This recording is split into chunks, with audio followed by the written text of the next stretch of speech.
Let's talk about types of investments on the bottom of page 167. Now, there are money markets, and we've talked about money markets, and we said, okay, you have a checking account. That's where you use your debit card. You have a savings account, and maybe you put money in there for your car, your education, or things you know that you're going to spend money on. Then we suggested you use a money market account. In other words, this is going to be your emergency fund. Now, you do get check writing privileges, very little return on your money, but we don't put our money in a money market account to make money. That's an emergency fund. That money is not there to make money. That money is there for emergencies. Okay, so all right. Now, a CD is a certificate of deposit, and look, you can go to your bank, get a 6 month CD. Okay, let's just say you can get 1% savings. All right, that's not much, but rates aren't very high right now. Well, they might give you a CD for 1.5. You say, well, I can make another 0.5%. All right. You don't need the money. You don't mind tying it up. That's not a bad way to go. Or you can just keep getting short CDs. All right. I mean, you get a 1 year CD, 2 year. The longer you go, the higher the interest rate. But it's not liquid. All right. It's not liquid. You need to wait until the CD matures before you can get your money. But if you're saving for a car, let's say you got $1,000, you know, hey, I don't want to touch it, don't need it, I don't even want to be tempted to touch it. Go get a 6 month CD. That's fine, nothing wrong with them, all right?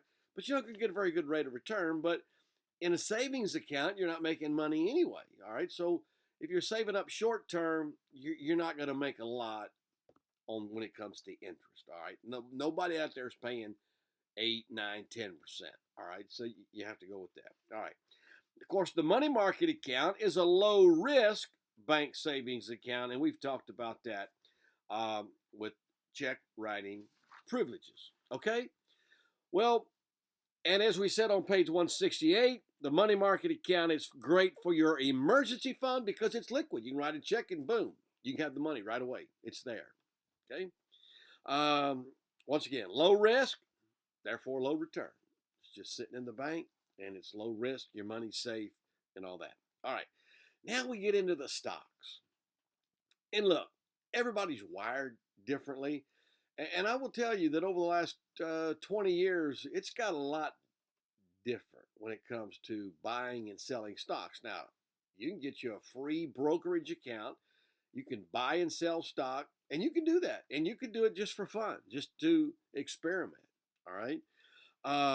But when you buy a single stock, I mean, you've got a risk because let's just say, well, I'll just take a stock like, say, Apple. I think it was up around $320 for one share. I think it went down to like 240, and I forget. I forget now. And so you know, wow, I would have lost money. Well, yeah, I mean, you could have bought a $20 stock and it might have gone to 10. I see where USA Today, I think it was like not long ago, I forget, $11. And I'm probably wrong. I think it's at 11 cents now. Whatever it was, I mean, it's really low. Not a really good stock to buy. And then you might be aggressive. You think, well, I'll take my chances. 11 cents. Well, buy 1,000 shares. Okay, so you put a few bucks in, buy 1,000 shares. If it goes up to 15 cents, it's pretty good return, right? 11 to 15, that's like going up 30%. All right, that's good return. But there's a risk there because advertisers have pulled out. I mean, I'm just saying, so the stock is just tanking. All right. And if you look at the market today, companies like Disney are losing money. Now people are subscribing to Disney Plus. I mean, it's just, all I'm saying is when it comes time to buying single stocks, you're going to have to do your homework. You're going to have to learn how to read some financial sheets and all that, and you're going to have to become familiar with the stock. And you always want to buy stocks that you're familiar with. Like if you're a subscriber to Disney Plus, maybe you love Disney World, but you know all the parks are closed now. So buy stuff you know about, and perhaps, and I would recommend things you use, and then you got a pretty good handle of what people maybe in your age bracket are using and what's got great potential, etc., etc. All right. Now, when you buy a stock, you're buying a small piece of ownership in the company. Now, don't get too excited. They're not going to call you up and ask if it's okay if they borrow $1 million. Nothing like that. But you kind of own some of the company for what it's worth. All right. And some companies pay a dividend. In other words, they'll, out of their earnings, they'll give you a small portion. So, and a lot of people live on their dividends, and they might be getting, maybe they own AT&T stock, and it's not going way up or anything. AT&T's got a lot of debt, but they pay a dividend.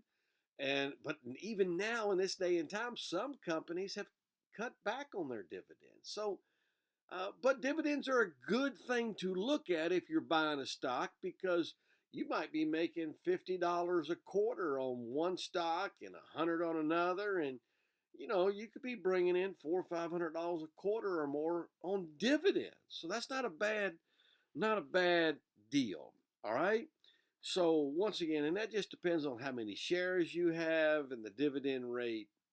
All right, but it's a good way to go if you're buying a stock, is to look how much they're paying out in dividends. All right. So I think Starbucks, they were, or I don't know if they still are, were like 2%. So if you had $100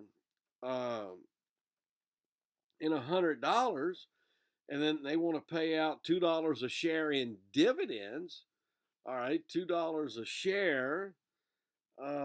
You got 1,000 shares of Starbucks stock. Now, understand, that's going to cost you quite a bit of money, but you might get $2,000 a year in dividends. All right, so you get like $500 a quarter. I mean, it's just another way to look at owning a stock. You don't always look at just the price as it goes up.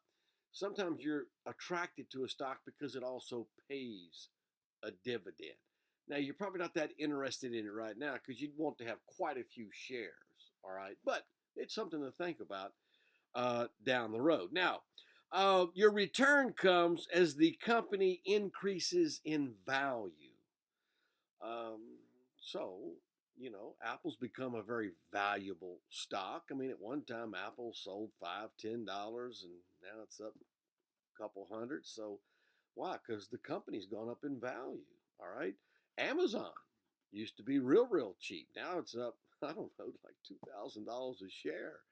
Okay. So, once again, um, it goes up. Now, companies like Amazon, Google, no dividends. All right. No dividends. All right. So anyway, that's pretty much on single stocks. I like buying stocks. You may get into it, and you'll have to decide if that's for you. Now, here's the deal: if you buy stocks, you gotta spend time on it. You can't hang on to it, and then look at it a year later. Now you got to stay on top of it because dynamics change, leadership changes, and all of these things impact the stock. Okay? So just be careful if you're going to go into stocks because there's more to it than meets the eye.